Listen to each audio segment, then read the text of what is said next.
Hello and welcome to BYJU'S Exam Prep. Welcome to the daily Hindu analysis.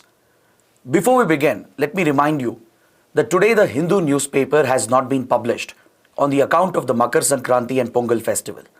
But however, this should not stop our preparation. So for today's the Hindu analysis, we shall be taking articles directly from the online edition of the Hindu. And also let me remind you that as soon as the session ends, please head to our official Telegram channel, because immediately after the session there shall be a quiz on all the topics that we are going to discuss today in the Hindu analysis. It gives you a great opportunity to revise these topics and comprehensively prepare for the upcoming prelims exam. So before we start, don't forget to press that like button, comment after the session ends, and also don't forget to subscribe to our channel. So first, let's take a look at the topics that we are going to cover today. We shall take a look at Northeast insurgency because there has been a very big development. An insurgent group called the KLO, the Kamtapur Liberation Organization, has surrendered and it is expected to start a peace process with the government of India. So we shall study and understand this topic in complete detail as it is very important for internal security. It's possible to even expect prelims questions from this topic as well, especially with regard to the geography and demography of Northeast India, particularly in relation to the Kamtapur insurgent movement. Then we shall talk about a financial incentive that the central government has announced for state governments to encourage the states to scrap old vehicles in line with the vehicle scrappage policy. So we shall discuss this topic in detail as well. The topic is very important for prelims and as well as for environment and ecology for your mains. We shall take a look at the ongoing standoff between Google and Competition Commission of India. We shall evaluate this topic in detail as well, as it is very important for economy to understand the concepts of antitrust, competition, monopolies, etc. Then we shall move to disaster management. Since North India is reeling under a deadly cold wave, we shall talk about cold waves in detail, understand the hazard, its impact, and the disaster management strategies that are needed to prevent the losses and damages caused by cold wave conditions. And the last topic would be the village defense guards, which has been constituted in Jammu and Kashmir to deal with terrorism. So these are the important topics that we have lined up for today, and let's start with the first topic. So we are going to talk about the Kamtapur insurgency, because just a couple of days ago, the chief of KLO has surrendered. And this has triggered speculation that the KLO might be entering into a negotiation with the government of India for a peace process. These reports have triggered concern in Assam and as well as in West Bengal that if the government makes concessions for the Kamtapur insurgents, it might affect the stability in Assam and as well as in West Bengal. It might even compromise the integrity of these states. So there has been a lot of concern in West Bengal and Assam regarding these developments. So let's look at the context. Let's see why this topic is in news and understand everything about KLO. As I pointed out, just a couple of days ago, the chairman of KLO, which is a insurgent outfit, has surrendered. Jeevan Singha, also known as Timir Das, you can see him in the image here. He is the founder and the leader of this insurgent outfit called KLO. This group has carried out a lot of violence, a lot of attacks in the Northeast region, particularly in the Darjeeling region and also in parts of Assam. Because of the large-scale violence it has carried out, the government of India has designated KLO as a terrorist organization under the Unlawful Activities Prevention Act. This group has waged an insurgent war against India for more than 3 decades and happens to be one of the major insurgent groups of the Northeast region. This group has threatened India's sovereignty and integrity. It has got support outside of India as well.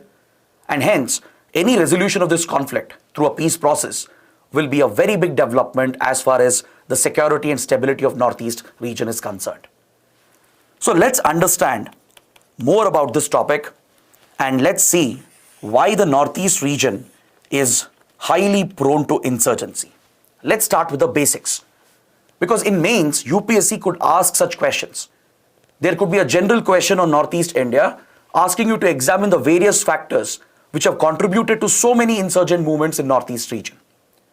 If you look at the history of Northeast India, right from 1947 till now, there have been multiple insurgencies that have broken out in Northeast India. From Assam to Nagaland to Manipur, Mizoram, Tripura, even Meghalaya, all these states have seen multiple insurgencies. We have many major insurgent groups like ULFA, NSCN, the Mizo National Front. All these groups have carried out large-scale violence over the decades, thereby destabilizing the region. So it becomes important to understand why the region has been so badly affected by so many insurgencies. Is there something in common which contributes to this? Because see, in each state, the insurgencies we have seen, their root causes are different. Their demands, their objectives are also slightly different. Some of the insurgents wanted complete liberation from India. These were separatist movements fighting for independence. There have been insurgencies in few states asking for statehood, asking for autonomy.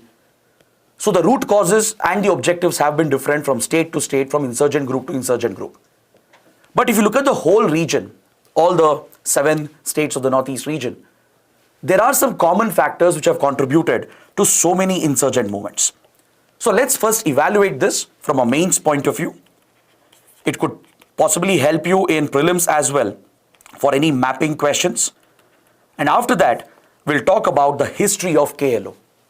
We'll understand the origin, the spread of KLO's insurgency. See, when you look at this map, you will notice that the Northeast region is landlocked. A landlocked region has a natural disadvantage because it does not have access to open sea. This compromises its economic development because it won't be able to trade easily with rest of the world. So this in itself is a disadvantage for Northeast India. Second, the region is surrounded by many international borders. It shares borders with Bhutan, Bangladesh, which was previously East Pakistan. There's Myanmar here and China. Some of these neighboring countries have been hostile to India. For example, China has been repeatedly hostile to India. It has been involved in directly sponsoring some of these insurgent movements in the Northeast. In East Pakistan and later Bangladesh, we have had hostile governments in the past which have given direct support to insurgency. Across the border in Myanmar as well, there has been support either from the local tribes which are connected with Northeast tribes, or sometimes from within Myanmar's army at the behest of Chinese intelligence agencies. So this creates a very serious challenge for India. Even in Bhutan, even though Bhutan is a friendly country and has never actively supported any insurgency against India, the insurgents themselves have found a safe haven and a shelter in Bhutan. So this is a very big challenge.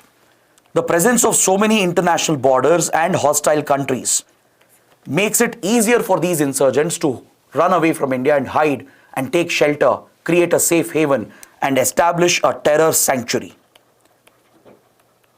And since they have state support, sometimes Pakistan has extended support via East Pakistan and Bangladesh. China has extended support as well. So it's easy for them to get the funds, the training, the weapons that are needed. And also this region is located in close proximity to the Golden Triangle region that's located over here. The Golden Triangle comprises Myanmar, Thailand and Laos. It's a region located at the tri-junction of Myanmar, Thailand and Laos.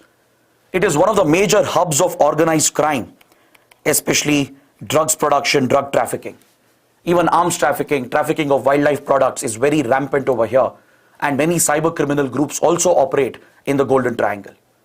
So this makes it easier for insurgents and terrorists to flourish because they have easy access to drugs and weapons, easy access to money laundering channels, and as a result, this directly affects the Northeast region.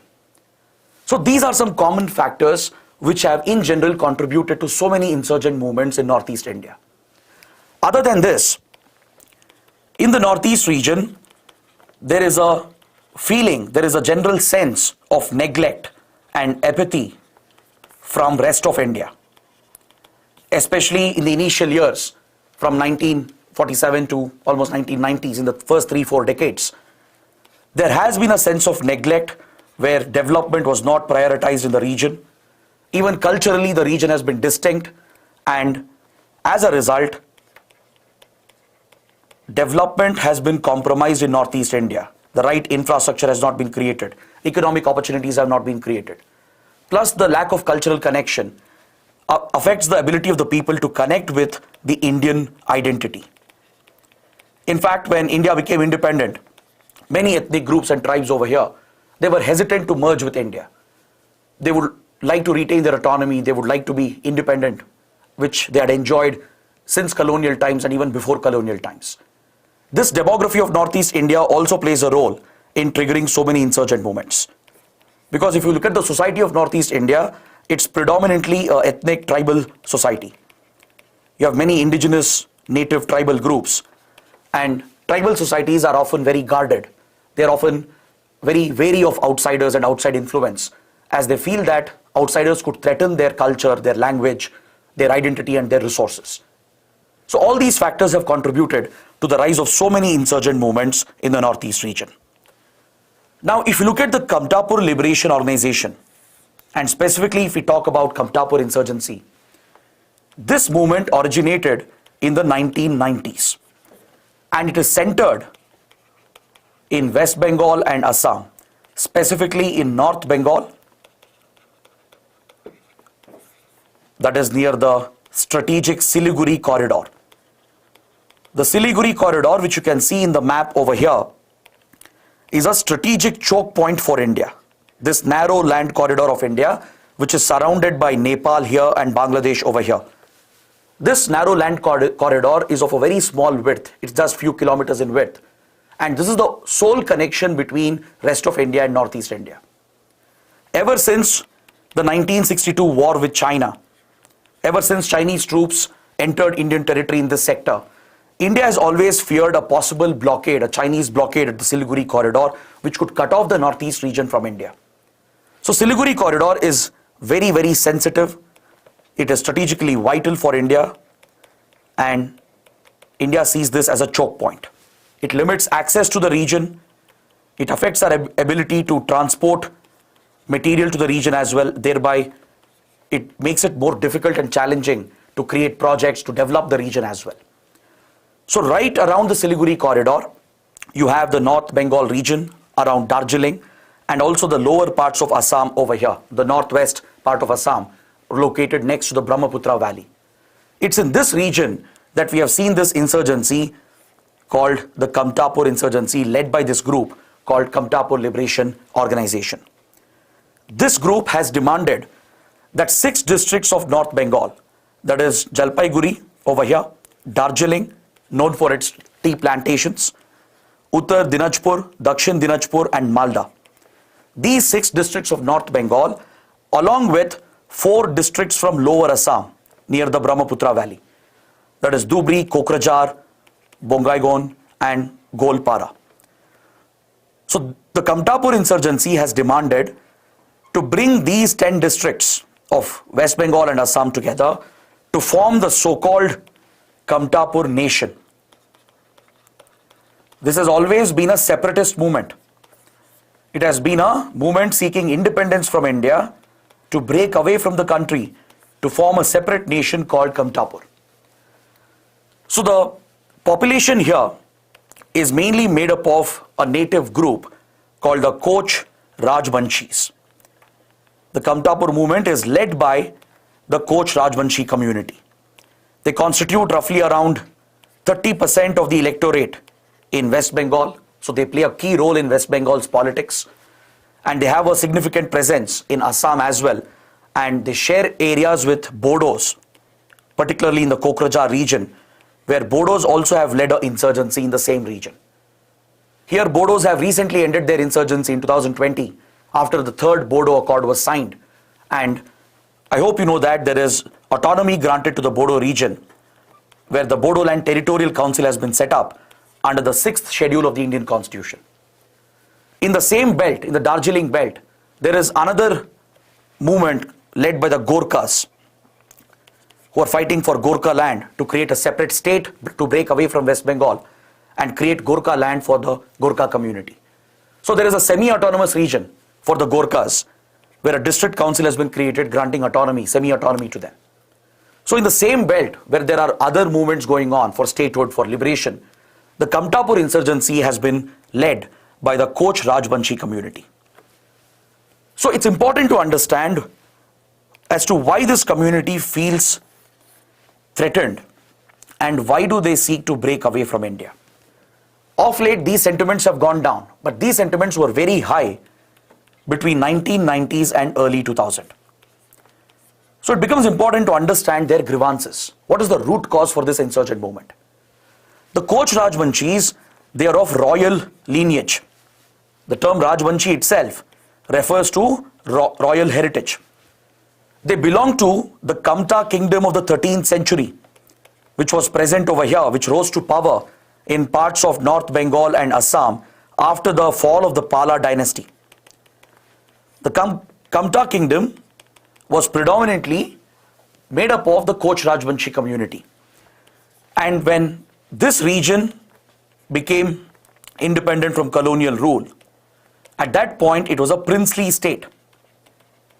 It was a princely state called Cooch Behar. So Cooch Behar would eventually merge with India. It would merge as a C category state after the instrument of accession was signed. And later in 1950, it was reorganized. This Kamta region was reorganized. It was divided into West Bengal and Assam. So this is the political history of the Kamta region that we are talking about, which is inhabited by the Koch Rajbanshis. Their primary grievance has been that, one, they feel a sense of neglect, especially in West Bengal.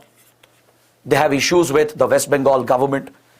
They have issues with other local groups like Gorkhas, Bodos and the others. And they also feel that illegal migration, rampant illegal migration which has happened from neighboring Bangladesh has threatened their identity. They feel that the region has not developed, the government has neglected the region, and also they feel threatened by the outsiders, the illegal migrants who have come in from Bangladesh. So based on these grievances, they launched their insurgency in 1995. As soon as they launched this insurgent war against India, they took the support of other insurgent groups which are operating in this region, such as ULFA and NDFP. The ULFA of Assam and the National Democratic Front of Bodoland, operating in the Bodo areas of Assam. These groups would support the KLO, supply weapons, provide training, and they took shelter in Bhutan and as well as in Bangladesh.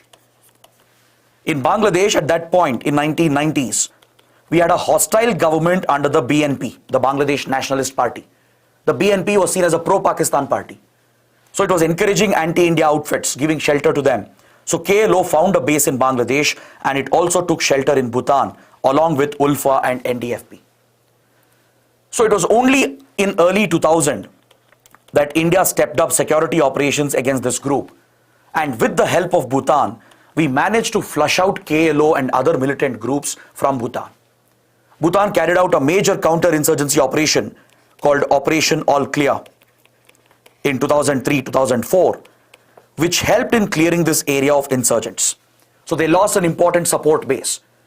Then in 2009, when Sheikh Hasina became the Prime Minister in Bangladesh, when Awami League came to power, which was a friendly party to India, so India got a friendly government, and with the help of Bangladesh, these safe havens in Bangladesh were also destroyed.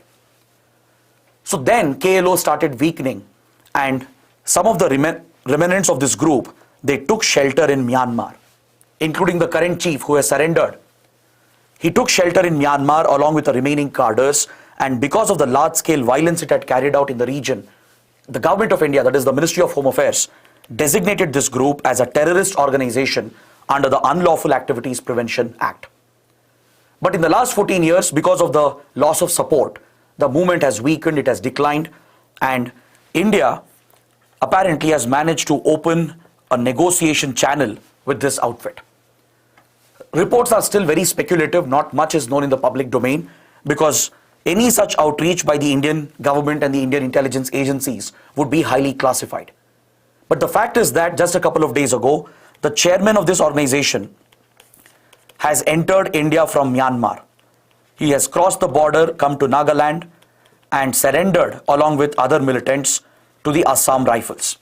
Assam Rifles is the border guarding force along the India-Myanmar border.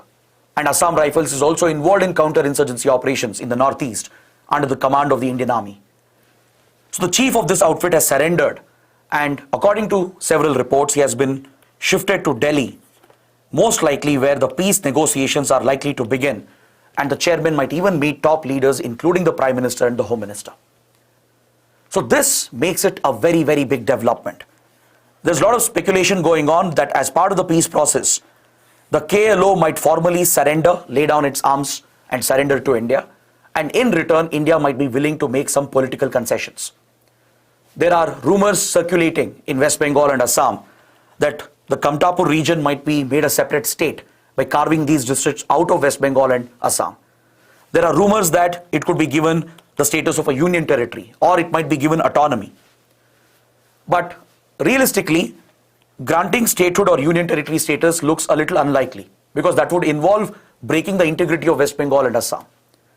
But since this is a politically sensitive issue, which will have impact on elections in West Bengal as well, one needs to wait and watch as to how the central government will proceed. The center as of now is keeping the state government out of this. It's directly negotiating with KLO. Most likely autonomy might be given, because we have had such negotiations with many other insurgents before.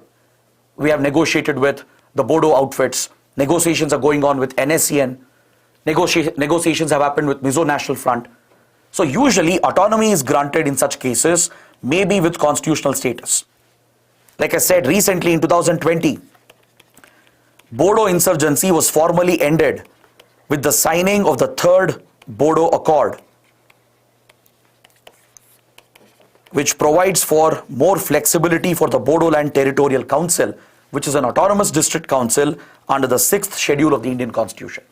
So something on these lines might be provided by the Government of India, along with additional funds, development initiatives for the Kamtapur region. So we need to wait and watch as to how things will develop, and thus it's a very, very important topic. So because of these rumors which are circulating, a lot of concerns have come up in Assam and West Bengal. Even the Bodo communities feeling concerned, the Gorkhas, because they all share the same region, where Bodos have autonomy, Gorkhas have semi-autonomous regions. So if the Kamtapur region is given, let's say, union territory status or statehood, this could compromise the interests of the other groups and could trigger fresh waves of violence and insurgency. So that is why the topic is very, very important for internal security under mains, that is under GS paper 3. Now let's move to the second topic. The Hindu has this article on its website that the Government of India has earmarked around 2,000 crore rupees to encourage the state governments to start scrapping the old government vehicles. This is in line with the vehicle scrappage policy that the Government of India had notified recently. So let's talk about the vehicle scrappage policy, and let's also discuss about this financial incentive. This incentive, which is being given by the union government, it was actually promised in last year's budget. In the 2022-23 budget, the union government announced a scheme called Special Assistance to States for Capital Investment Scheme.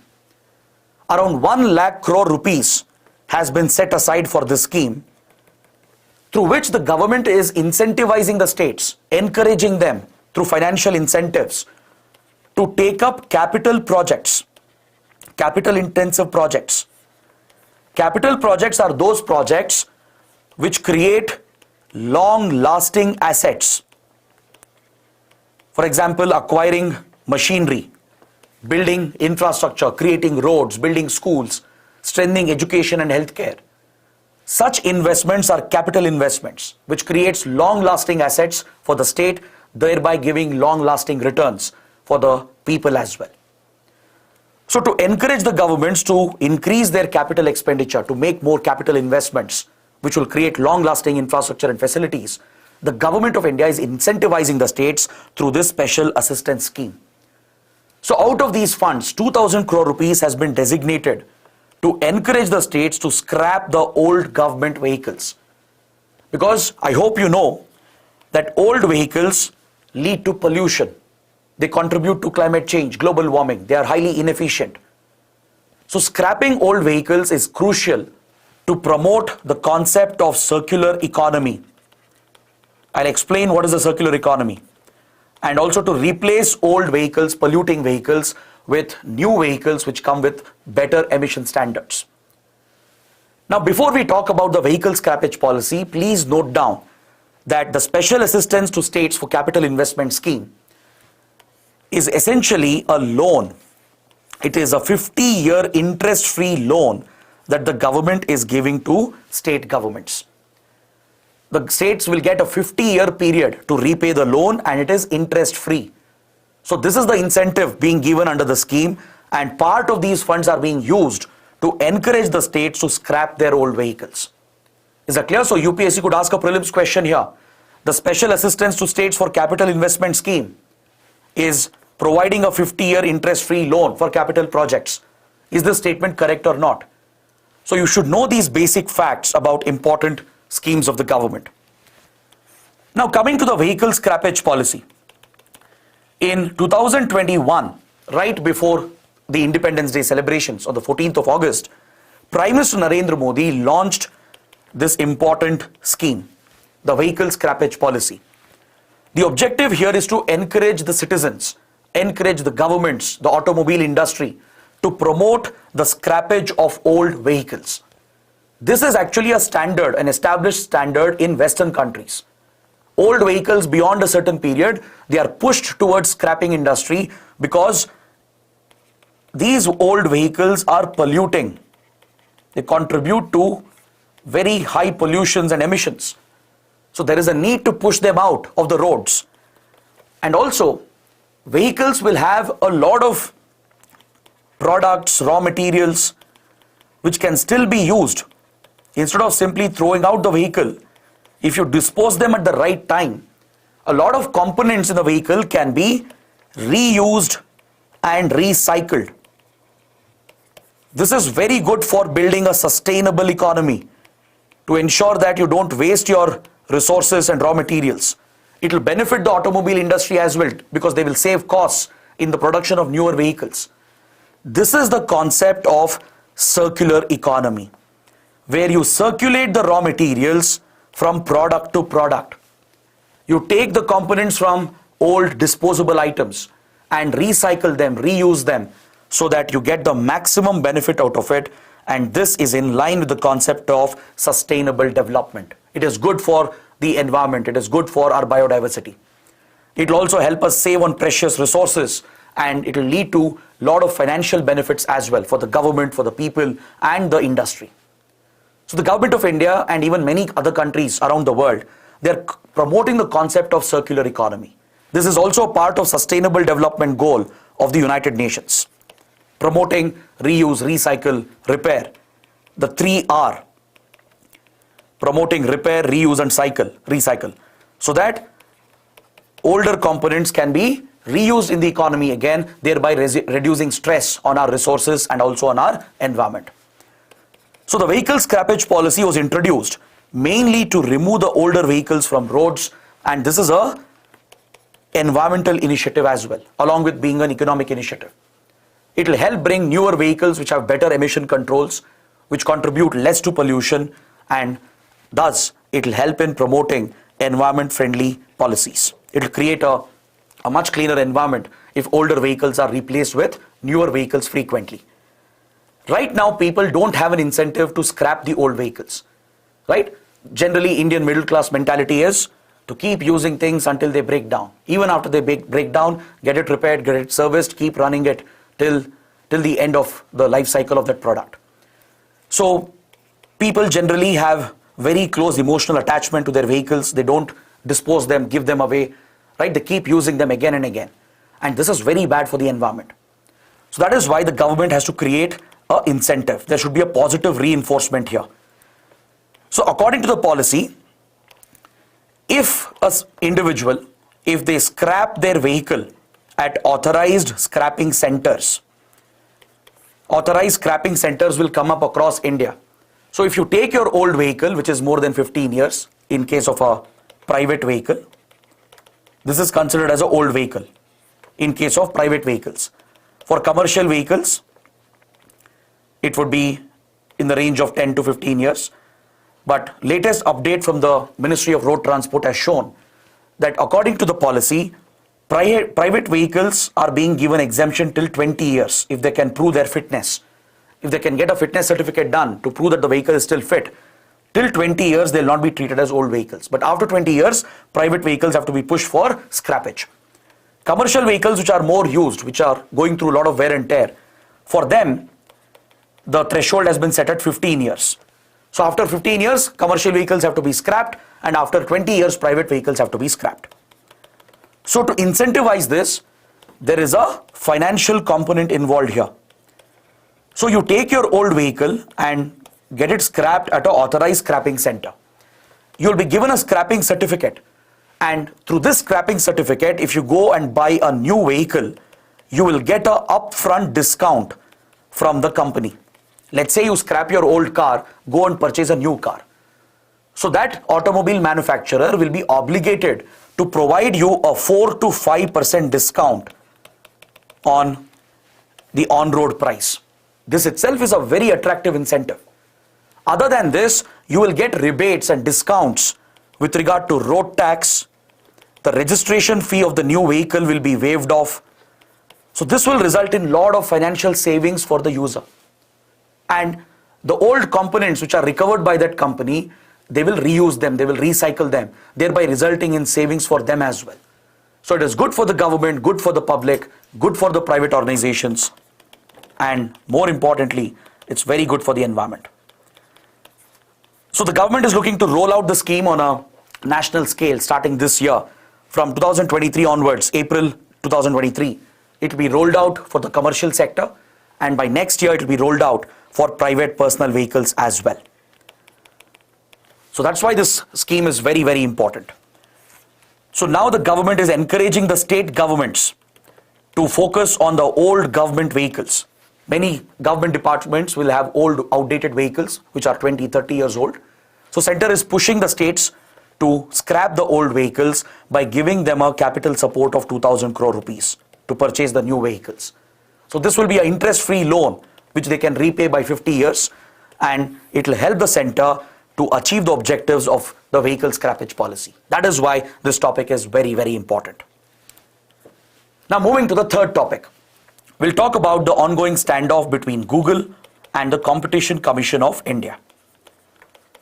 Since few years, there is a direct standoff between Competition Commission of India and Google. As you know, Google is a big tech company. It is a market leader in various domains of the internet. It has multiple products, multiple services across different domains, and it has a dominant position on the internet across the world. So this has led to allegations that Google often misuses its dominant position to establish its monopoly, retain that monopoly, and stifle competition, stifle the other smaller companies which are trying to compete. This affects consumer choice as well. According to these allegations, Google is forcing the consumers to go for various Google products and services by deliberately discouraging the competitors. So this is seen as an unfair trade practice in any free economy. Is that clear? So to prevent such practices, to tackle monopolies, to tackle these anti-competitive policies which affects the customers and the competitors, there is the Competition Commission of India which regulates these issues.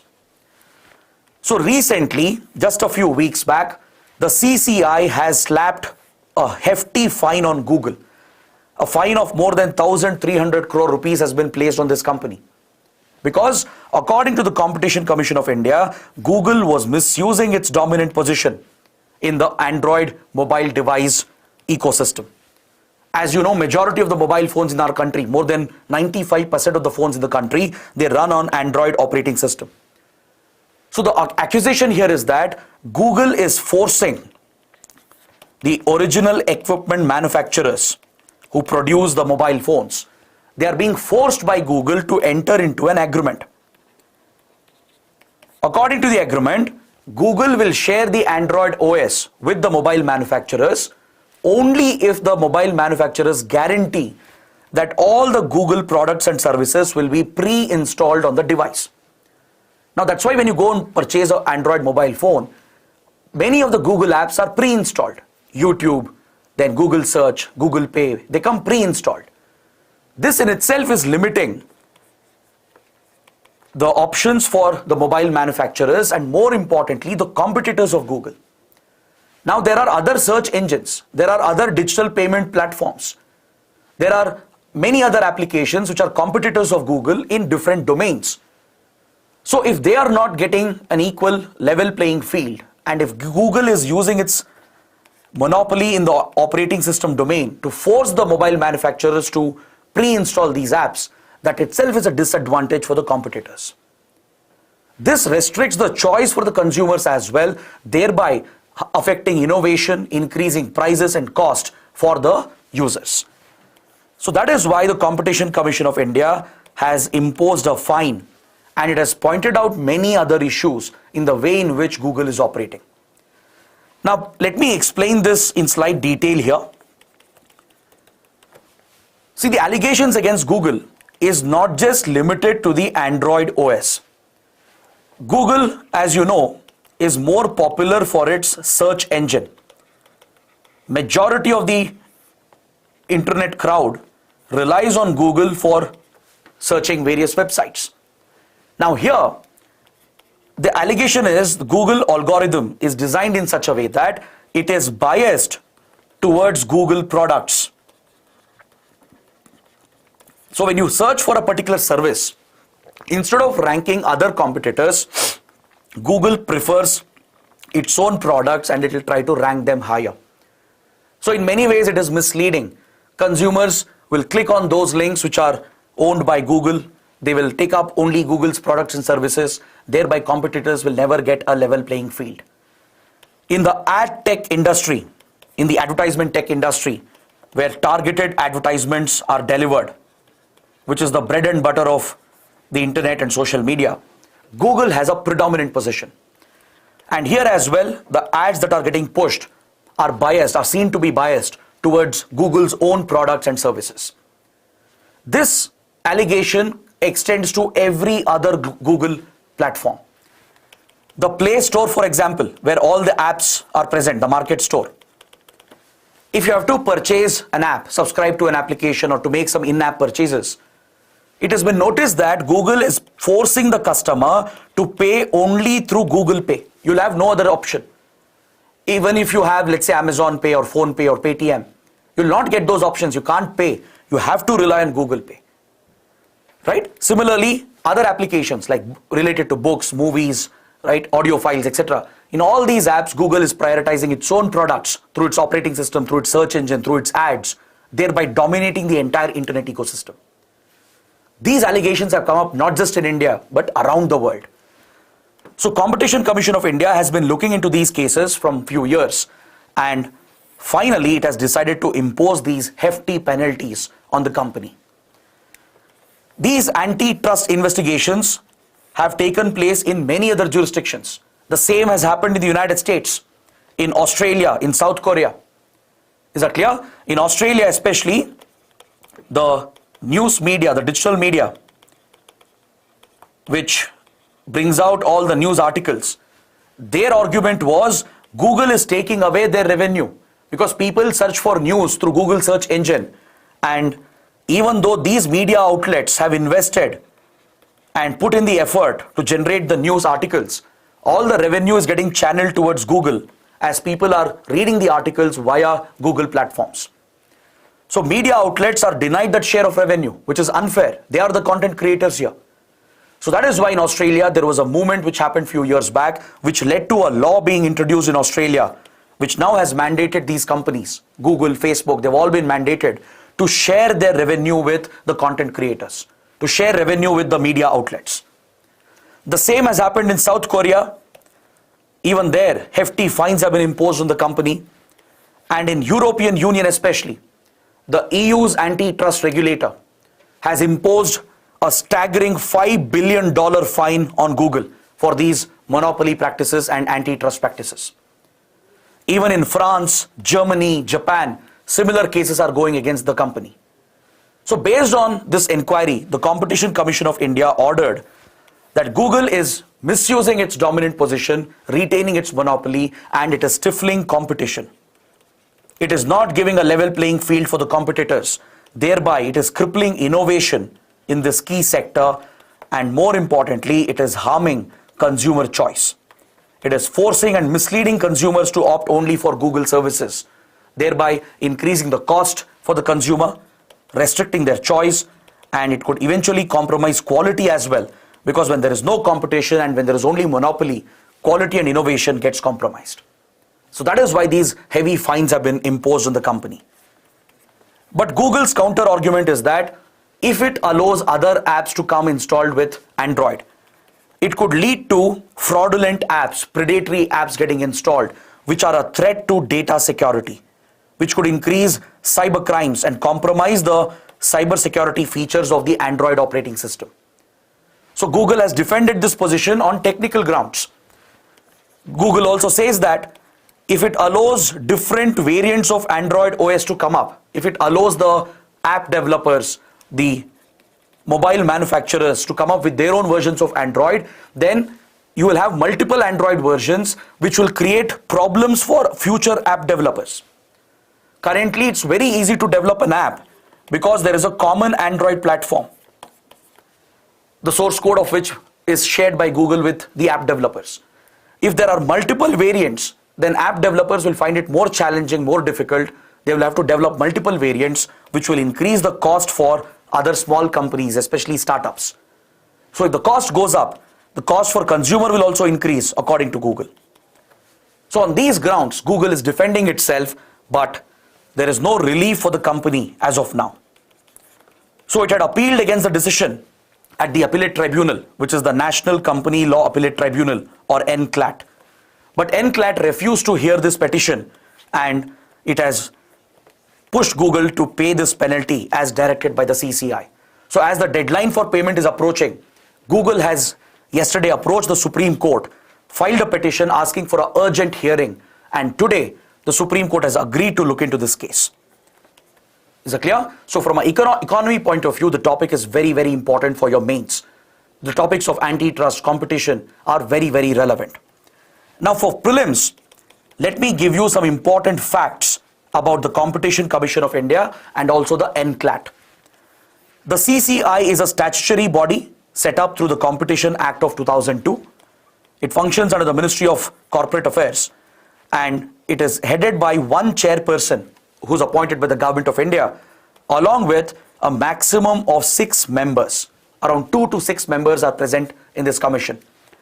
The role of this commission is to deal with monopolies, antitrust, anti-competitive policies, promote free trade policies, protect the spirit of competition, and more importantly, protect the consumer. This law, the Competition Act, was brought in to replace the MRTP, the Monopolies and Restrictive Trade Practices Act of 1969. This was an outdated law that was dealing with monopolies and restrictive trade practices. So this law was replaced by Competition Act, which led to the establishment of CCI. It was established in 2003 and it started fully functioning from the year 2009. So these are important points about the legal status of CCI, its composition, role and functions. Then NCLAT, National Company Law Appellate Tribunal. It is an appellate tribunal which is located above the tribunals. So it hears appellate petitions or appeals against the orders of various other tribunals, which are quasi-judicial bodies. It has been constituted under Section 410 of the Companies Act of 2013 to look into appeals that are filed against the orders of national company law tribunals. It also hears appeals against the orders of the NCLT, which is passed under the IBC code, the Insolvency and Bankruptcy Code. It also acts as an appellate tribunal against the orders of the Competition Commission of India and the National Financial Reporting Authority. So against the orders of these quasi-judicial bodies or tribunals, the appeals can be filed at NCLAT. Is that clear? So these points can be very important for a possible prelims question. Now coming to the next topic from disaster management, we are going to talk about cold wave. It's a very, very important topic because North India as of now is reeling under intense cold wave conditions. So let's understand what is a cold wave, which parts of India are affected, what is the impact of this disaster, and what measures can we take to mitigate the impact of the disaster. See, of late, with climate change, global warming, extreme weather events, cold wave conditions have accelerated in many parts of the world and it has become a major disaster. It is having a huge impact on human life, property, environment, and on the economy as well. So that is why it's important to deal with this threat. A cold wave condition, it's a localized phenomena which occurs in few specific regions, and it is a seasonal phenomena occurring during the winter season. In the case of India, cold waves are reported roughly between November to March, especially during the peak winter season from December to January. This is when we witness the most intense cold wave conditions, and this is seen across northern parts of India and almost every other part of India except southern India. South India is free from cold wave conditions, but northern India, northwest and northeast India, they're all affected by cold wave conditions and they fall under the core cold wave zone. 17 states and union territories get covered under this core cold wave zone. It basically covers the entire Himalayan belt and also the plains that are located next to the Himalayan belt. So this entire stretch from almost Gujarat, Rajasthan to Punjab, Haryana, Jammu and Kashmir, the Delhi NCR region, Himachal Pradesh, Uttarakhand, going all the way to UP, Bihar and Northeast India. This entire stretch falls under the core cold wave zone where multiple states are affected every year. You can look at this hazard map that I have shared here. It clearly depicts how the southern parts of India is free from cold wave conditions by and large, but predominantly the Himalayan belt here and the plains next to it, they are the most affected. You see a very sudden and a significant drop in temperatures where it becomes unbearable for normal life to continue in these regions.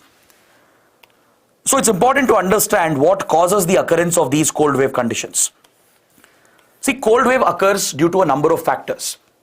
Primarily, the snow which is deposited on the Himalayan mountains,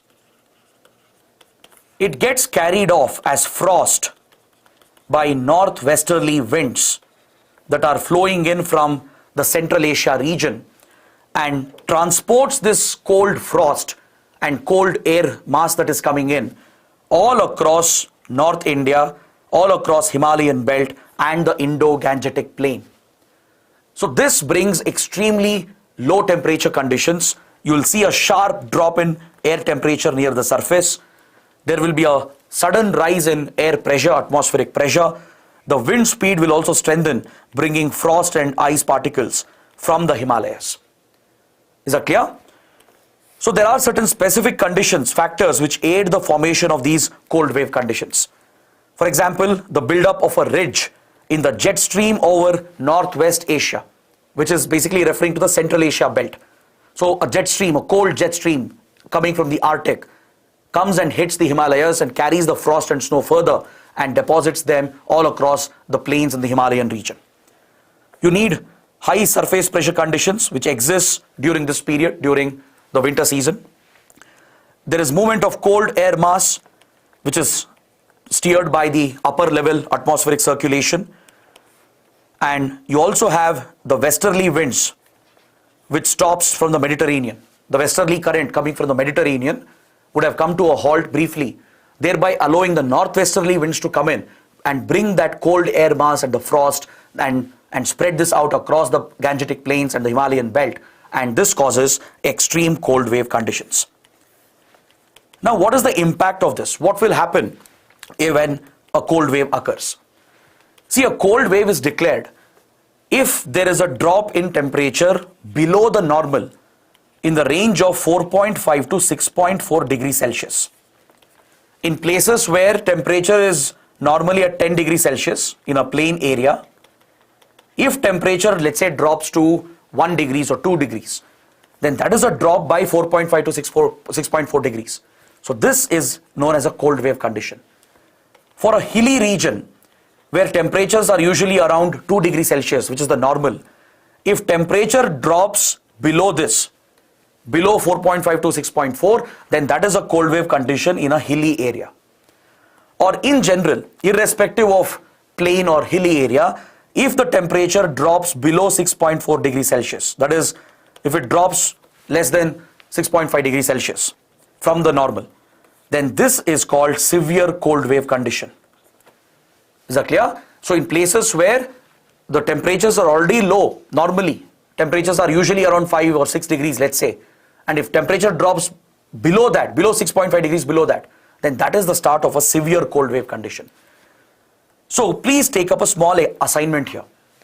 Can you comment as to which institution is responsible for declaring a cold wave?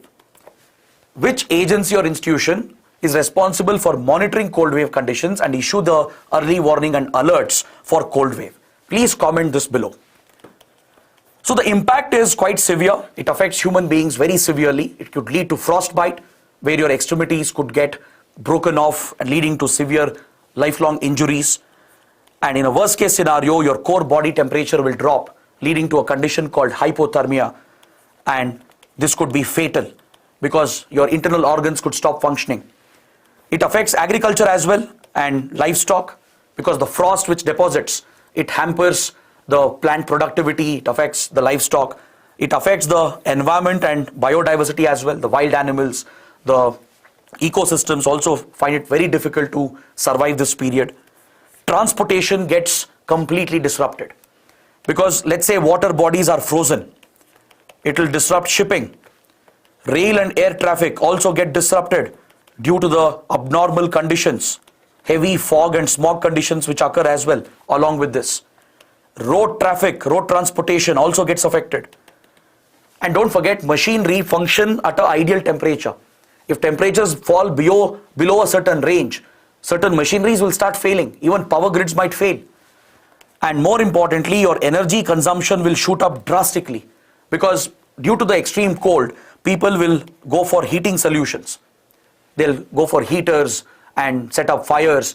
So all of this requires fossil fuels, right? You need coal, you need electricity, you need other heating solutions to keep up the temperatures within a house, within a building. So energy demand shoots up and puts a strain on the economy. And it disproportionately affects the weaker sections, the poor people, especially rickshaw pullers, street vendors, then construction workers who are forced to work in the open, stay in the open, sleep in the open, who don't have enough protective clothing or shelter. They will be exposed to this and they could suffer frostbite and even hypothermia, resulting in their death. Every year, number of lives are lost and all of them belong to the lower sections of the society. That is why it's important to deal with the disaster, and as part of the management strategy, the National Disaster Management Authority has come out with a set of guidelines. The focus should be on early warning, risk assessment, assess the vulnerability, identify the hazard-prone areas, and come out with effective early warning and dissemination of these alerts. Coordinate with all the stakeholders, central government, state government, local authorities. They'll all have to work together and implement structural, non-structural measures to help the people. They can carry out awareness programs, encourage people to learn how to protect themselves during cold wave, create shelters, provide facilities, create heating facilities for people who are exposed to these conditions, provide blankets, provide jackets to them. So all these measures will have to be taken, and the overall capacity of the government institutions has to be enhanced to protect the community. Similarly, measures can be taken to protect agriculture, to protect livestock as well, right? This is what NDMA encourages. Certain crops are more resistant. You can protect the livestock as well by building better shelters, and the government should assist them. You could even strengthen your healthcare system, prepare the hospitals for cold wave related injuries and deaths that might come up. So overall, there should be a comprehensive response, a strategy where you have prepared for this, you have planned for this strategy, which is in line with our concept of disaster management cycle. You shouldn't react to the disaster after it has happened. You should have a proactive approach, and in the pre-disaster phase itself, before the disaster happens, you should plan, prepare and implement these measures in order to mitigate the impact and maybe even prevent the impact of the disaster. This is the very essence of the concept of disaster risk reduction, which is promoted by the Sendai Framework for Action. This is a global framework of the UN to reduce disaster risk. India also has adopted this, right? To achieve these goals, we need to have a comprehensive strategy where we prepare and plan before the disaster and implement them to prevent the impact or mitigate the impact. Now let's move to the last topic. There has been a very adverse development in Jammu and Kashmir in the last few weeks. There have been major terror attacks in Jammu and Kashmir against civilian population. Many civilians have been killed. Following this, the Ministry of Home Affairs, the security forces, the Defense Ministry, they've all gone on high alert in anticipation of more attacks, especially near the line of control. To help the civilian population protect themselves near the disputed border, the Home Ministry has rushed security forces like CRPF, which are deployed here in J&K, to train the villagers, to train the local community in operating arms and weapons so that they can defend themselves against terrorists if the need arises. This was a practice that was followed back in 1990s when insurgency was at its peak in J&K. Back then, in the mid-90s, when Pakistan was proactively sponsoring insurgency against India, and when these insurgents, terrorists were targeting not just security forces but also civilians, the Indian government and the security forces, they formed something called village defense committees in the most affected regions, right, in northern parts of Kashmir towards the LOC, places like Rajouri, Poonch, etc. The villages and the local communities, they were brought under a private militia. A government-sponsored private army was raised where the government would give weapons. Basic rifles, guns would be provided to the villagers, and they would be given basic arms training so that if they spot terrorists or if they come under attack, they can defend themselves and protect and help the security forces sometimes when live operations are going on. This practice had been stopped for some time after a lot of controversies, because apparently many people who are civilians, who had arms and weapons in their hand, who are backed by the state, they misuse these weapons to commit human rights violations. So the practice was controversial and it was stopped for a short period. Now that the threat has increased and attacks have happened again, the government of India has revived this policy, and now they are training the villagers again, and it will be known as the Village Defense Guards. Instead of Village Defense Committee, it's been renamed as Village Defense Guards.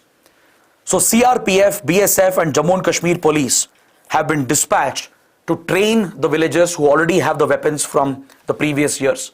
Fresh weapons are also likely to be provided, and the idea here is to help the locals defend themselves against acts of terrorism. This will not only help in the counter-terror, counter-insurgency operations, and it will not just help our security forces, it could also help in intelligence gathering. If the locals are well trained, they could become the eyes and ears of the intelligence agencies and security forces. So that is the objective behind it. So this Village Defense Committee, which existed in the 1990s, has been revived, and the government is providing arms and training them as well, and these self-defense forces will be known as Village Defense Guards. So the local people who are of the right age, who are fit, able-bodied men, even women, ex-servicemen who have served the army, security forces, ex-policemen, they would all be roped in and given basic training again so that they could function as the Village Defense Guards. However, this practice of raising a militia, a private militia by the government to fight terrorists and insurgents is not new. This strategy has been used in other conflict zones of India, such as Manipur. In Manipur, when insurgency was at its peak in 1960s, 1970s, a village volunteer force was raised who were trained by various security forces like Assam Rifles and CRPF. Especially former militants who had surrendered, who had a change of mind, they were recruited, given training, and along with security forces, they would join the operations to defend their village and to target these insurgents. So they not only helped in the operations and counter the terrorists, but they also helped in intelligence gathering. The same was seen in the Naxal belt recently. In the Naxal corridor, a very controversial militia was raised called Salva Judum by a local politician. This practice was supported by the Chhattisgarh government and the state police, where members of a tribe called Koya tribe, they were given weapons. They were called Koya commandos. They were even given the designation of special police officers, and they were asked to target Naxals. And if they killed a Naxal, they would be rewarded for it. So this practice was also followed in Chhattisgarh, which was emulated by other states such as Jharkhand, Telangana, and the others. Especially in the hotspots like Bastar, Dantewad, Salva Judum was very active between 2005 and 2011. But such a practice is always very, very controversial. Salva Judum in particular has been alleged to have directly contributed to large-scale human rights violations. Because when you provide weapons to locals and back them, and when the government is backing them with rewards, incentives, chances are high that they will misuse the weapons, the powers, and target innocents, brand them as insurgents, terrorists, just for getting the rewards and compensation.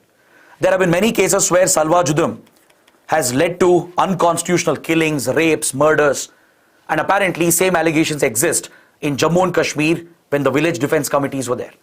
Same practice was used in Punjab in 1980s, 1990s to tackle Khalistan movement. Here as well, village level defense led by civilians, armed civilians, had led to a lot of human rights violations according to allegations.